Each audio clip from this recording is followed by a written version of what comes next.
যে জুলাই আগস্টের এই অভ্যুত্থান চলাকালীন সময়ে ইন্টারনেট বন্ধের যে নাটক করা হয়েছিল সেটি কোনো দুর্ঘটনা ছিল না।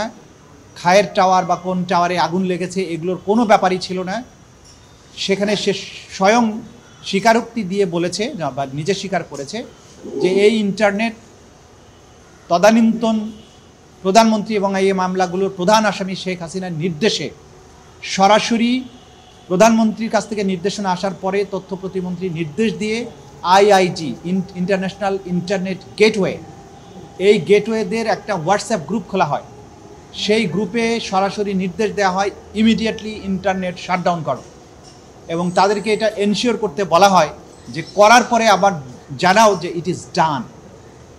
এই তথ্যগুলো আমরা বিভিন্ন সোর্স থেকে পেয়েছি, সেগুলো যাচাই বাছাইয়ের জন্য সেই সংশ্লিষ্ট আসামিকে আমরা জিজ্ঞাসাবাদ করেছি, তিনি এটা সত্যায়ন করেছেন। সুতরাং ইন্টারনেট বন্ধের মাধ্যমে জুলাই আগস্টের সংগঠিত গণহত্যাকে গোটা দুনিয়ার কাছ থেকে আড়াল করার যে আড়াল যে করা হয়েছে এবং এটার ব্যাপারে যে মিথ্যা অজুহাত দেওয়া হয়েছে যে ইন্টারনেট কেবল লাইন পুড়ে গিয়েছিল, এটা হয়েছিল সেটা হয়েছিল, সর্বৈবভাবে মিথ্যা।